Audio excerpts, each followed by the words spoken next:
Coucou, coucou, ça fait longtemps que nous ne nous sommes pas vus et parlé sur cette chaîne. Je me suis acheté un nouveau jouet, pardon. Je vous fais cette petite vidéo, je sais pas, pour ceux qui me demandent où j'en suis, quand est-ce que je reprends, comment je vais, etc. J'en suis, alors aujourd'hui je suis en pleine crise, donc c'est pour ça que j'ai fait un, voilà, j'ai horriblement mal, là je suis dans ma, vous allez pas le voir, mais voilà, je suis dans ma coque, parce que j'ai trop mal, j'arrive pas à marcher, je viens de faire mes 30 mètres là pour aller à la boîte aux lettres, aller-retour, et j'ai horriblement mal, donc je suis revenue dans mon lit pour changer. C'est vraiment mon antre, c'est devenu mon antre et mon lieu de vie. Voilà, c'est compliqué, très très très très très compliqué. Je suis passée, pour ceux qui savent, qui me suivent sur les autres réseaux, je pense que vous avez peut-être vu depuis le mois de juillet, je suis passée pour mon syndrome de SED et ma fibromyalgie sur de l'oxygénothérapie, que je devrais prendre un traitement de fond tous les jours, 3 séances de 15 minutes à 15 litres par minute, et en pleine crise, des séances de 30 minutes, 4-5 fois par jour, autant que j'en ai besoin, en plus des médicaments et des antidouleurs, donc des opioïdes. Et le problème, c'est que bon, je ne suis pas routinière de nature, déjà, c'est pas quelque chose que je sais mettre en place. Et en plus, quand je suis en crise comme ça, j'ai pas la force en fait de prendre. Je peux vous montrer, mais c'est le bordel, je suis désolée, mais je peux vous montrer. Voilà. Vous voyez l'engin, bon, c'est un obus d'oxygène quoi. C'est voilà, avec un masque. Sauf que j'ai pas la force en fait, parce que du coup avec quand je suis en grosse crise comme ça, oh, je suis désolée, vous voyez une super toile d'araignée, oh là là, ce cadrage, j'ai voilà, j'ai aussi énormément de douleurs au niveau des, alors déjà vous voyez l'appui que ça me prend, c'est métallique et tout, à part ça, mais tout le reste est métallique et en plastique pour me caler. Du coup ça m'appuie sur des épaules où je me suis fait déjà des élongations de chaque côté, surtout à droite, plus la tendinite que j'ai là, et du coup vous voyez là quand je passe mon bras, il y a des endroits où je sens pas en fait, où j'ai plus de sensation, bref. Donc la problématique est que voilà, de l'installer, de me poser et tout, des fois j'ai même pas la force de le faire, donc ça devient contraignant. Je sors plus de chez moi, ou très peu, enfin là ça fait elle s'est mis du rouge à lèvres sur les dents quoi, bref, là ça va faire presque un mois quasiment que j'ai pas conduit. J'ai dû conduire une fois pour aller au rendez-vous de rentrée, pour voir les équipes de l'IME pour mon fils. Donc c'est-à-dire, c'était début septembre, voilà, aux alentours du 10 septembre, quelque chose comme ça. Et depuis, je n'ai pas conduit du tout, j'y arrive plus. Ça me fait trop mal. Et du coup, c'est compliqué parce que il y a 3 enfants à la maison, même si 2 sont adultes. Il y en a une sur les 2 qui a la même maladie que moi. Depuis le début septembre, du coup, elle a dû aller à la clinique de la main sur Nantes parce qu'elle avait mal. Depuis l'anniversaire de son frère, donc le 24 août, c'était mal à un poignet. Enfin, c'était le poignet par où tout a commencé quand elle avait 12 ans. Et elle avait très mal. Et ici, les urgences, c'est même pas la peine d'y aller, même tout le monde nous le dit, n'allez même pas aux urgences, etc. Donc, même quand je suis en crise comme ça, je peux même pas me faire soigner en fait. Il faudrait que j'aille courir à une cinquantaine de kilomètres de chez moi minimum pour avoir une perfusion d'antidouleur, de morphine pour être clair, pour essayer de calmer dans le temps un peu plus, sauf que je peux plus conduire, ma fille a du mal à conduire aussi et elle a une voiture sans permis et voilà, du coup elle est allée à la clinique de la Nantes, ils lui ont refait une radio au poignet, etc. Et en fait elle a un os qui s'est déplacé parce que les ligaments ils sont en phase élasticité maximale, donc du coup ça tient plus les os et les articulations. Donc ils lui ont fait une attelle thermo-chauffée sur mesure, etc. Ça fait 3 semaines, elle était censée porter l'attelle 15 jours. Après, elle n'a pas arrêté de m'aider aussi entre-temps. Et du coup, elle a toujours de l'attelle. Et en plus, c'est compliqué pour elle parce qu'elle est née avec une cataracte sur un œil. Et depuis 3 mois à peu près, elle a fait de la tension sur cet œil à cause d'un médicament. Parce qu'en fait, on a des interactions aussi avec les médicaments qu'on prend. Hein. On est obligé de faire nos propres cocktails, de voir avec nos spécialistes et nos médecins la gestion de nos cocktails pour la douleur. Imaginez, enfin, c'est du délire total, mais on n'a pas le choix parce qu'en fait, le syndrome de SED, avec le manque de collagène, et je pense que ça touche aussi des choses hormonales. Sauf que j'ai pas de complément d'information là-dessus pour le moment. De ce que j'ai lu les dernières fois, ça en parlait pas ou peu, et les troubles 10 aussi, parce que c'est une maladie neurodégénérative, donc les troubles 10, dyslexie, etc., peuvent être en lien aussi avec ce manque de collagène et cette pathologie. Bref, c'était pas. Vous voyez, je m'éparpille, je m'égare. Je lui disais quoi pour Océane? Oui, donc du coup, elle se retrouve avec avoir été en catastrophe chez l'ophtalmo parce qu'elle a de la tension sur cet œil. Le premier ophtalmo qu'elle a vu, il lui a rien fait. Oh non, non, c'est rien, il n'y a pas grand chose. Sauf qu'elle a une cataracte et le syndrome de SED. Donc ça lui a déclenché des douleurs d'algie faciale, etc. Sachant qu'on en a déjà de base, enfin, elle et moi, liées au syndrome de SED. Hein, moi j'ai des décharges électriques dans les tempes, dans la tête, et ça peut faire comme des névralgies du visage, mais ça prend qu'un seul côté. Enfin, c'est pas régulier du tout. Par contre, les décharges électriques, quand je suis en extrême fatigue et en douleur, c'est très très très régulier. Et c'est très compliqué parce que si j'ai une problématique dentaire à gérer en même temps, je peux pas toujours me faire soigner. Là, j'arrive même plus à y aller de toute façon parce que mon dentiste je peux pas tenir le temps des soins.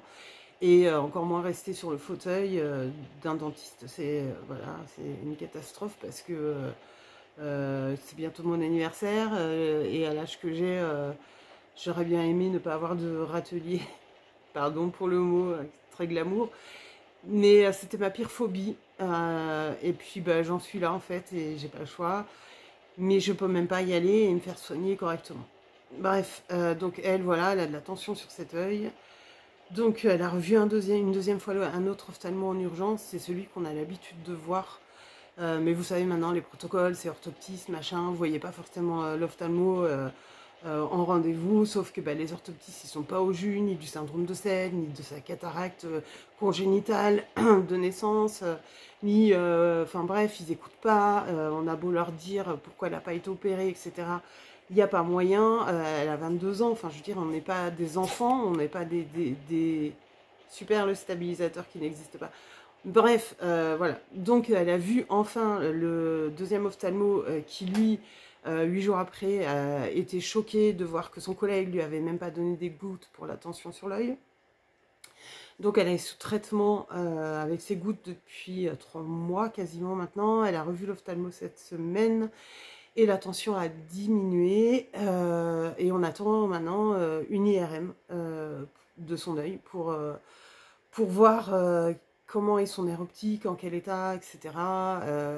Est-ce que c'est l'élasticité du nerf optique qui fait que, voilà, parce que du coup, syndrome de SED égale élasticité de tout ce qui est terminaison nerveuse, tout ce qui est tendon, tout ce qui est musculaire, enfin tout. Donc ça détraque beaucoup de choses en peu de temps et en plus on ne sait jamais par où ça nous prend et salade. Donc voilà pour elle. Pardon, je lutte en même temps, j'ai très mal, ça me brûle dans le dos. Et j'ai pourtant mes patchs à la lidocaïne, mais là Pouh, je lutte. Euh, Après, Elliot, du coup, mon dernier, celle du milieu, ça va, elle vit sa vie, et tant mieux pour elle. C'est compliqué pour elle parce que, bah, du coup, elle est revenue à vivre à la maison, et il faut qu'elle gère et sa vie et le fait de revenir en communauté, si j'ose dire, mais c'est un peu ça. Mais voilà, elle avance, elle est contente, et moi aussi, je suis contente pour elle, donc c'est cool. Et mon dernier, donc, il a fait son entrée à l'IME au mois de septembre. Tout s'est bien passé, il est super heureux, ça se passe bien. Bon, le seul hic, c'est que l'atelier menuiserie n'est pas encore ouvert. Il manque d'éducateurs pour ça. Mais c'est pas grave, il découvre d'autres choses, il apprend, il s'est fait des copains dès le premier jour, donc très très cool. Et en plus, des amis, enfin un copain qui habite pas très loin de chez nous, donc ça lui fait un bien, mais de fou, parce que bah, j'ai pas besoin de bouger moi, et lui il peut partir à vélo et aller rejoindre son pote et tout, et voilà, et passer un bon moment, donc ça c'est chouette.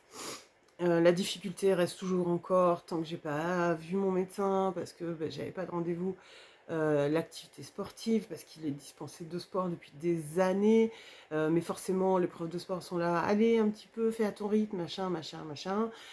Sauf que non, même à son rythme, non, il faut ce soit du sport adapté, sous surveillance, il faut que ça puisse être au pire un kiné, ostéo qui gère ce genre de choses, mais pas un éducateur sportif qui ne comprend pas, qui peut pas comprendre, c'est pas méchant, mais il peut pas comprendre.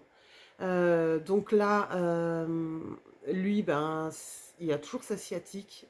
Sa discopathie qui a été décelée l'année dernière, suite à l'IRM qu'on avait fait au mois de juin ou juillet, je sais plus.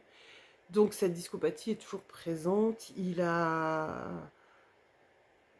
des douleurs par vague. Après, c'est compliqué parce que c'est l'adolescence, donc lui faire porter des ceintures, des machins, voilà. Il aime pas. Il y a des choses sur lesquelles il aime pas être différent des autres. Donc ça reste ma petite problématique avec lui, mais ça lui passera. Il faudra qu'il s'habitue à son handicap et à sa maladie. Du coup, ça fait double emploi pour lui aussi. Là, vous voyez, il est revenu là, il est reparti cet après-midi à vélo tranquillement, donc à son rythme, hein, et ben, avant de partir, j'ai dû lui strapper les chevilles parce qu'il avait mal aux chevilles. Voilà. Ça faisait longtemps qu'il n'avait pas eu mal aux chevilles, surtout au tendon d'Achille, parce que lui, ça a commencé par le tendon d'Achille quand il avait 9-10 ans, je me souviens plus exactement. Et du coup, bah là, voilà, je vais strapper les chevilles pour aller, voilà, faire du vélo. Il s'en va à vélo, se balader un peu. Voilà où on en est, où j'en suis. Voilà, concrètement, par rapport aux douleurs, à la maladie, au traitement, pardon, à tout ce qui va avec. Ensuite, sur le plan spirituel, ouais, c'est spirituel de toute manière. Il y a beaucoup de choses qui ont changé pour moi. J'ai vécu des choses, des moments très particuliers, très intensifs. Il y a maintenant 2 ans, un an ou deux, non, un an et demi, je sais plus. La période de mon anniversaire également. Je suis pas encore prête à vous exprimer ce que j'ai traversé, à vous le transmettre, parce que c'est très particulier et c'est très délicat. C'est vraiment délicat. Même déjà ce que je vais aborder par rapport à la spiritualité, là maintenant, ça va vous paraître ahurissant, hallucinant, bizarre, ce changement, mais c'est lié à ce que j'ai vécu. Et quand je serai prête, je vous l'exprimerai, mais j'ai vécu deux fois ce genre d'expérience. La première fois, ça a été pour l'ablation du rein droit pour le cancer, où j'ai vécu une EMI très particulière. Je ne sais plus si j'ai abordé le sujet dans des vidéos ou j'ai pas fait encore de vidéos dédiées à ça parce que c'était vraiment très particulier. Et c'est difficile de l'exprimer, surtout en cette période New Age, etc., avec tout ce qui se propage, tout ce qui buzz pour rien, le bien-être, etc., la quête du bonheur absolu. Alors la quête du bonheur, pardon, mais ça fait pas une vie en fait, parce que dans une vie, on n'est pas H24 heureux tout le temps, et on n'a pas tous un tempérament à être optimiste H24, et c'est très bien comme ça, et au contraire, et heureusement. Bref, voilà. Et du coup, pour moi, sur le plan spirituel, alors j'ai jamais été très méditation, etc., tout ce genre de choses. Vous le savez, je vous l'ai déjà dit. Et là, depuis les événements qui se sont passés, donc il y a 1 an et demi maintenant, j'étais perdue, mais totalement perdue. Et j'avais même plus foi en l'humanité, hein, en l'humain tout court, vraiment. J'ai encore des phases comme ça, hein, parce que vraiment quand je vois des réactions humaines, je me dis mais ok, on peut être blessé, ok, on peut vivre, mais les autres vous ont rien fait. Enfin, comment peut-on être aussi méchant et dévalorisant gratuitement comme ça, parce que son propre parcours fait que j'arrive toujours pas à comprendre ça, j'arrive toujours pas à l'intégrer, j'arrive toujours pas à comprendre qu'on puisse prendre mal les choses. C'est pareil quand je dis quelque chose, prendre mal les choses, parce qu'en fait, je suis pas là pour blesser les gens, je suis pas là pour les juger. J'exprime juste un point de vue et peut-être un conseil où je tape là où ça fait mal, c'est sûr, mais je c'est pas fait dans l'intention de nuire, alors qu'il y a énormément de gens en ce moment qui font ça dans l'intention de nuire pour se libérer eux-mêmes en fait de leur propre colère, alors que ça apporte rien à personne. Ça déjà, j'ai encore beaucoup de difficultés là-dessus. Et puis suite aux événements, en fait, j'ai compris quelque chose en moi, et je me suis dit mais qu'est-ce que je connais en fait? Voilà, qu'est-ce que je connais? Moi, Amélie, qu'est-ce que je connais personnellement de tout ça? De par mon vécu, de par mon éducation, qu'est-ce que je connais en fait? Voilà, où sont mes bases? Où sont mes bases? Et qu'est-ce qui peut-être, je ne savais pas du tout, hein, peut-être peut être juste et ok avec moi, parce que ce sont mes bases et mon cercle de référence auquel actuellement j'ai besoin de m'accrocher et de me raccrocher pour y mettre du sens et mettre un sens à ma vie et celle des autres.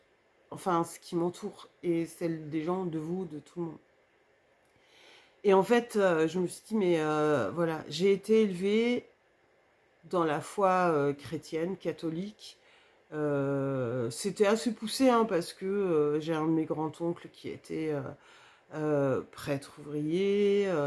Ma grand-mère et sa sœur étaient destinées à aller au couvent, etc.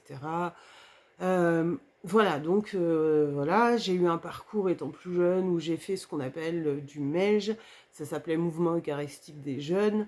Donc voilà, on y allait, on se rassemblait, etc. J'ai fait ça jusqu'à l'âge de, je crois, 11 ans. Donc ça a quand même tenu une place importante dans ma vie à un certain moment. Et puis je m'en suis complètement détachée parce que le dogme me dérangeait énormément, parce que l'attribution d'un discours universel par des gens chrétiens catholiques qui étaient les pires méchants et les pires ingrats et les pires sur terre m'ont dégoûtée, et l'interprétation des discours en fait et des écrits universels, qu'importe la religion, mais particulièrement du coup le christianisme, parce que je connaissais en fait, j'ai été baignée dedans, le catholicisme en tout cas, a fait que je me suis complètement écartée de tout ça, mais totalement, et dénigrée totalement toutes ces choses. Après, j'ai toujours ressenti l'énergie christique, l'énergie mariale, etc. C'est toujours des énergies qui m'ont énormément portée, parlé, et tout ce qui s'ensuit. Et donc, en fait, à ce moment-là de ma vie, je me suis dit, voilà, il me reste ça, je connais ça, je sais où je vais, je sais ce que je veux là-dedans, je sais ce que je n'aime pas, je sais ce que je ne veux pas là-dedans. Donc, il faut que je fasse quelque chose qui me corresponde. Et donc, j'ai contacté le presbytère de ma commune parce que je ressentais le besoin, pour les chrétiens et catholiques, vous savez, et ceux qui ne connaissent pas peut-être, il y a ce qu'on appelle la communion à l'église. Voilà, c'est un moment où on reçoit le pain, le corps du Christ, etc. Enfin voilà, c'est très représentatif, très symbolique, et c'est représenté par une hostie. Voilà. Et donc cette démarche-là m'appelait. Donc je me suis dit, bon, je vais voir s'ils le font à domicile, parce que pour moi, j'étais pas prête. Ouf, je suis très émue, pardon. Et j'étais pas prête à... Je suis toujours pas totalement prête à refaire le dogme, à repartir à l'église le dimanche, etc. Tout ça m'inspire peu ou pas, ou il y a une déconnexion dans ma tête avec tout ça qui colle pas. Bref. Donc c'est ce que j'ai fait. Et du coup, j'ai commencé l'année dernière à recevoir cette communion à domicile par deux dames incroyables, extraordinaires. Et il y en a une avec qui je suis en contact régulier qui est adorable et que je remercie du fond du cœur, et qui s'appelle, comme par hasard, Marie-Madeleine. Voilà. Donc il n'y avait pas de hasard finalement dans ma démarche christique, chrétienne, catholique, comme vous voulez l'appeler, j'en sais rien, je m'en fiche en fait. Et puis voilà, donc ça fait 1 an maintenant que je fais ça tous les, je sais plus, 15 jours, 3 semaines, ça dépend, voilà, ça va être en fonction.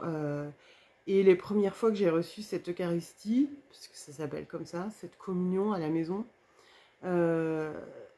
quand j'ai mis l'hostie dans ma bouche, j'ai ressenti, vous voyez, je vais encore, j'ai vraiment ressenti cette énergie d'amour, vraiment l'amour inconditionnel. Alors c'est par un geste symbolique, parce que ça correspond à mon cadre de référence, à ma vie, à mon histoire. Mais je l'ai ressenti d'une puissance sans nom. Et les premiers temps, à chaque fois que je recevais l'hostie, cette communion, cette Eucharistie à la maison, j'étais en larmes, mais en larmes de gratitude, vraiment de remerciement, de compassion, d'amour, et de me dire j'existe et je compte. Et je compte pas que pour moi, mais je compte pour des gens, je compte pour ces personnes qui font ça pour moi et qui le font bénévolement et avec tout l'amour qu'elles ont envie de transmettre et de partager. Même si certaines peuvent être plus dogmatiques que d'autres, on s'en fout en fait. Et l'important c'était ça, et je recevais ça, et je continue de le recevoir ça. Et voilà, et j'ai commencé à refaire des chapelets avec YouTube, hein, il y a plein de choses pour faire voilà, des chapelets. Moi je le fais en direct de Lourdes, c'est mon truc à moi, c'est pareil, ça fait partie de mon histoire, mais en fait ça me fait du bien. Ça me fait énormément de bien, et c'est pas lié à, comme je vous dis, c'est pas lié au dogme, à toute cette réflexion. Il y a la réflexion est nécessaire, mais il y a toute cette énergie d'amour inconditionnel et véritable qui est à profusion en fait, en tout cas dans ma religion, dans cette religion. Quelqu'un la trouvera ailleurs dans une autre religion, dans son... Voilà. Moi, c'était une nécessité vitale. Vraiment vitale. Même encore, là, il y a 2 jours, j'étais pas bien du tout. Et vous voyez, de vous en parler, Alors, la vidéo va être très longue, je suis désolée, mais c'était vraiment, c'était vital. J'avais plus le choix, je savais plus. Et bon, ça continue. Je vois aussi des réponses et des résultats. Alors, des résultats, c'est terrible de parler de résultats parce que c'est pas le résultat qui compte, c'est tout ce qui se passe en fait. Mais il y a quand même des réponses et des réponses dans la matière. Enfin, moi, je le vois vraiment dans la matière. Je parle pas de réponses. Ah, j'ai vu un signe, machin. Des signes, j'en ai tous les jours, tous les jours, chrétienne ou pas chrétienne. Ma foi par rapport à plein de choses, des signes, j'en ai tous les jours. J'ai des plumes tous les jours de mon papa. J'ai des clins d'œil tous les jours. Je vais regarder, même s'il y a des journées où je vais pas être bien et je vais passer ma journée à regarder des vidéos true crime, résolues ou non résolues, enfin voilà, des trucs comme ça. Il y a toujours, même dans ces moments-là, des signes de mon père, de ma grand-mère, de tout ce que j'ai besoin. Ça va être, voilà, souvent c'est lié à sa date de naissance à mon père. Voilà, 29 août. Alors je sais pas si c'est une date de naissance qui est très commune, j'en sais rien, mais il y a beaucoup de choses qui se sont passées dès 29 août. Et je vais tomber forcément sur une vidéo ou un truc qui tombe à cette date-là. Donc les signes, la foi spirituelle, autre que religieuse, elle est toujours là en fait. J'ai pas besoin de la manifester, je sais pas comment l'expliquer, en tout cas pas de cette manière-là. Mais l'énergie christique véritable, enfin je sais pas comment vous expliquer. Moi je l'ai retrouvée dans le fait que ce soit ma religion de base et où j'ai été baptisée là-dedans, etc. Et que c'est une référence pour moi et c'est ce dont j'avais besoin et que vraiment ça m'a sauvée encore une fois. Pas tous les jours facile hein, de se dire oui je crois en cette religion, en ce Dieu, en ce truc-là. Moi je crois oui, et je crois surtout en l'énergie que ça transperce et que ça transmet et que ça propose. Et l'énergie christique elle est tellement puissante, mariale aussi, que pour le moment, pour moi, ça va au-delà de tout ce que j'ai connu avant, de tout ce que j'ai pu entendre avant ou pratiquer avant. Euh, Déjà, pour mes animaux, je pratiquais des soins souvent pour mes chats, très très souvent. Et je le faisais pas avec les énergies universelles, je le faisais tout le temps. Et je sais pas pourquoi, hein, mais c'était comme ça. J'ai toujours fait les soins animaliers et les soins à mes animaux avec Saint-Antoine de Padoue, avec Sainte Rita, avec voilà, des saints. Je les connais pas plus que ça. C'est maintenant que je m'y intéresse un peu plus finalement, que je regarde des choses et que je m'intéresse à leur histoire, à ce qui s'est passé pour eux, etc. Parce que j'ai vécu ces événements-là aussi. Oh purée. Il y a un an et c'est tellement puissant et tellement fort et c'est tellement... je sais pas vous l'expliquer. Après, ce qui est important pour moi dans vous le dire et vous le partager, c'est juste pour vous montrer aussi et vous partager le fait que la spiritualité, elle prend tellement de formes et à tellement de moments différents de votre vie que c'est important d'écouter les formes que ça prend en fait. Pas le fait de se dire ouais je suis spirituelle, je fais des méditations, je vais voir mes vies antérieures, je fais ceci. En fait on s'en bat les steaks, enfin vraiment on s'en tape, ça n'a aucune importance. Vraiment aucune vérité absolue, aucune importance, parce que je peux être dans, vous voyez, ma manière de pratiquer ma religion en ce moment, et en même temps dans des créations d'abondance, de demandes et de résultats concrets liés à l'abondance sous toutes ses formes, à l'aide humaine et sociale sous toutes ses formes. Et ça fonctionne. Et ça fonctionne. Et ça n'a jamais fonctionné aussi bien. Je vois concrètement matériellement dans ma vie, je vois, je constate en fait, je constate dans mon monde matériel que oui, il y a des réponses et des vraies réponses concrètes en fait. Et ça ne m'empêche pas de mixer les deux en fonction des besoins et de mes moments, en fonction de mes idées, en fonction de mes projets. Voilà. Je n'aurais pas d'autre chose à vous dire et à vous transmettre de plus important pour le moment. Je lutte tous les jours. Ça n'empêche pas. Je lutte tous les jours. Surtout les jours où je suis pas bien, comme aujourd'hui. J'essaye. J'essaye en tout cas. Voilà. J'essaye. Je vous garantis pas que j'irai jusqu'au bout. Je me le souhaite à moi d'aller jusqu'au bout. Mais j'essaye. Et avec tout ce qui se passe autour, c'est bien de garder son monde à soi en fait. Peut-être de le partager si vous en ressentez le besoin, il n'y a aucun souci. Mais gardez votre monde à vous. Répondez à vos besoins au moment où vous en avez besoin. Soyez pas à l'écoute